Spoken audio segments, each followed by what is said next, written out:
Halo teman-teman, selamat datang di pembelajaran IPA. Hari ini kita akan membahas topik yang penting untuk kehidupan kita sehari-hari. Tapi sebelum kita mulai, apakah akhir-akhir ini cuaca terasa lebih panas dari biasanya? Apakah kamu pernah bertanya-tanya, mengapa ya bumi kita semakin panas? Nah, pertanyaan itulah yang akan kita jawab bersama hari ini. Kita akan menjelajahi sebuah topik yang sangat seru, yaitu tentang efek rumah kaca. Penghujung pembelajaran ini, kamu akan mengerti mengapa bumi kita berubah dan apa yang bisa kita lakukan. Yuk, mulai!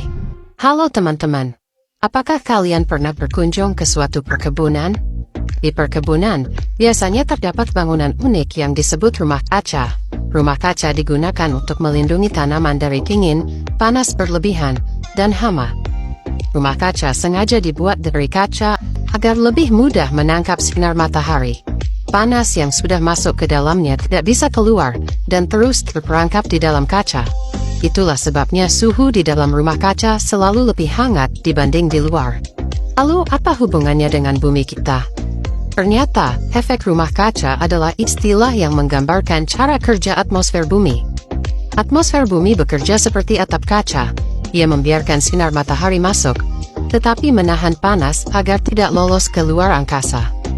Gas seperti karbon dioksida, CO2, berperan menahan panas matahari sehingga tetap terperangkap di sekitar bumi. Sebelum melangkah lebih jauh, mari pahami fungsi rumah kaca sebagai tempat berkebun. Rumah kaca berfungsi melindungi tumbuhan dari cuaca dingin. Dinding kacanya merangkap panas matahari sehingga udara di dalamnya tetap hangat, lebih hangat dibanding suhu di luar.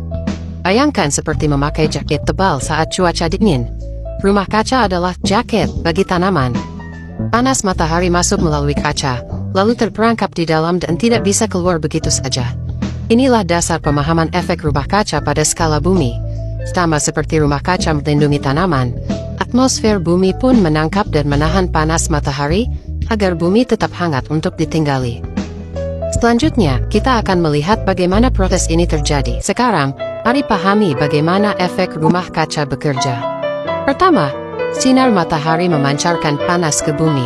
Sebagian dipantulkan ke angkasa, sebagian lagi diserap permukaan bumi.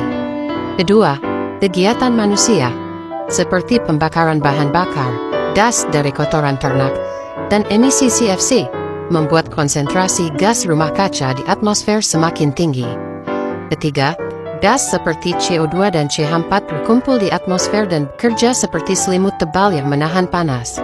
Panas yang seharusnya dipantulkan ke angkasa justru tertahan, sehingga suhu bumi terus meningkat. Inilah yang kita sebut efek rumah kaca. Efek rumah kaca yang berlebihan membawa dampak yang sangat berbahaya. Mari kita lihat dua dampak utamanya. Pertama, kebakaran hutan. Naiknya suhu udara dapat memicu kebakaran hutan yang merusak ekosistem dan mencemari air, tanah, serta udara. Asap yang dihasilkan juga mengganggu kesehatan kita. Kedua, mencairnya es di kutub. Suhu yang meningkat mengakibatkan es di kutub mencair, sehingga terjadi kenaikan permukaan air laut yang berisiko menyebabkan banjir. Pulau-pulau kecil pun terancam tenggelam, kehidupan makhluk laut terganggu, dan keseimbangan lingkungan laut menjadi terguncang. Si banyak dampak lainnya yang perlu kita waspadai bersama. Nah teman-teman, kita sudah mempelajari tentang efek rumah kaca. Atmosfer bumi bekerja seperti atap kaca yang menahan panas matahari. Secara alami ini membuat bumi hangat untuk ditinggali. Namun, gas CO2 yang berlebihan dari kegiatan manusia menyebabkan terlalu banyak panas terperangkap dan memicu pemanasan global. Dengan dampak mulai dari kebakaran hutan hingga mencairnya es di kutub. Mulai dari hal kecil dari hemat listrik, kurangi sampah dan tanam pohon. Dengan itu kita bisa ikut menjaga bumi kita agar tetap sehat. Sampai jumpa di pembelajaran berikutnya teman-teman.